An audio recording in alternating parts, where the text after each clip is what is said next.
আসসালামু আলাইকুম রহমতুল্লাহি ওয়া বারাকাতুহু। ফিতনার একটা হাদিস শুনুন। 4251 নম্বর হাদিস। 4251 হাদিস আবু দাউদ শরীফের হাদিস। মাকতুবাতুল ফাতার চাপ আবু দাউদ শরীফের হাদিস।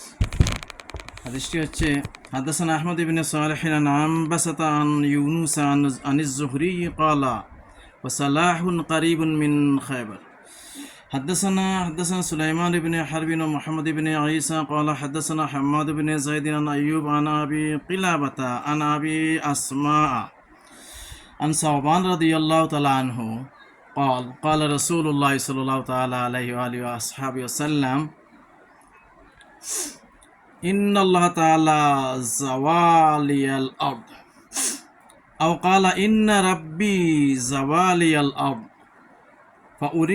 فأريت مشارقها ومغاربها وإن ملك أمتي سيبلغ ما زوي لي منها فأوتيت الكنزين الأحمر والأبيض وإني سألت ربي لأمتي أن لا يهلكها بسنة بعامة ولا يسلط عليهم عدوا من سوى أنفسهم فيستبيح بيضتهم وإن ربي قال لي يا محمد صلى الله تعالى عليه وسلم إني إذا قضيت قضاء فإنه لا يرد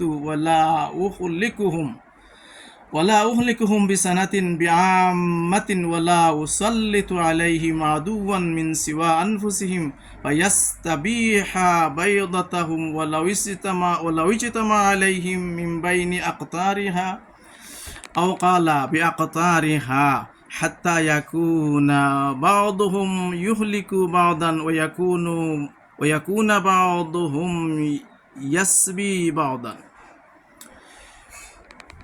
وإنما أخاف على أمتي الأئمة المضلين وإذا أضيع السيف في أمتي لم يرفع عنها إلى يوم القيامة ولا تقوم الساعة حتى تلحق قبائل من أمتي بالمشركين وحتى تعبد قبائل من أمتي الأوثان وإنه سيكون في أمتي كذابون 30 كلهم يزعمون أنه نبي وأنا خاتم النبيين لا نبي بعدي ولا تزال طائفة من أمتي على الحق قال ابن عيسى ظاهرين ثم اتفقا لا يضرهم من خالفهم حتى يأتي أمر الله تعالى. এগুলো হাদিসের বাংলা তরজমা শুনুন।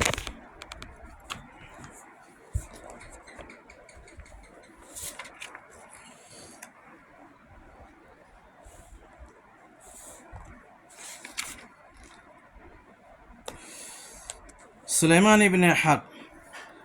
ইবনে হারব হযরত সাওবান থেকে তিনি বলেন যে রাসূলুল্লাহ সাল্লাল্লাহু আলাইহি ওয়াসাল্লাম নিশ্চয়ই আল্লাহ তাআলা আমার জন্য জমিনকে সংকুচিত করে দেন, অথবা তিনি বলেন যে মহান আল্লাহ জমিনকে আমার জন্য ছোট করে দেন, আর এর সময় আমাকে জমিনের পূর্ব এবং পশ্চিম দিক দেখানো হয়।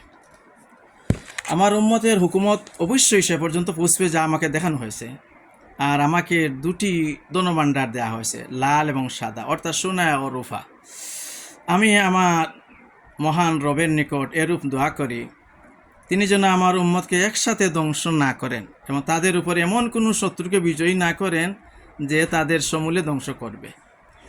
আমার প্রতিপালক আমাকে বলেন, হে মুহাম্মদ সাল্লাল্লাহু তাআলা আলাইহি ওয়া আলিহি ওয়াসাহবিহি ওয়াসাল্লাম তাসলিমান কাসীরা, আমি যখন কোনো হুকুম জারি করি তখন তা রদ হয় না, তবে আমি তোমার উম্মতকে একই দুর্ভিক্ষের বছর একসাথে ধ্বংস করব না এবং তাদের উপরে এমন কোনো শত্রুকে বিজয় প্রদান করব না যে তাদের সমূলে ধ্বংস করবে।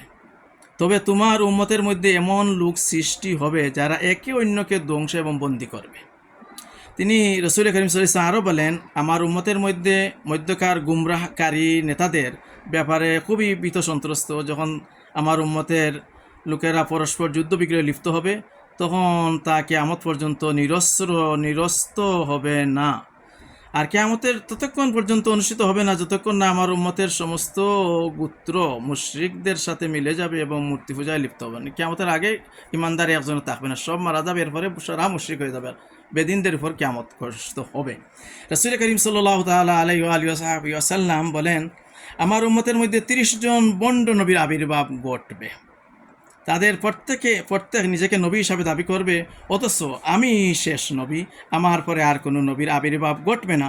বস্তুত আমার উম্মতের এক জামাত সবসময় সত্য এবং ন্যায়ের উপর প্রতিষ্ঠিত থাকবে, তাদের বিরোধী পক্ষ তাদের কোনোই ক্ষতি করতে পারবে না।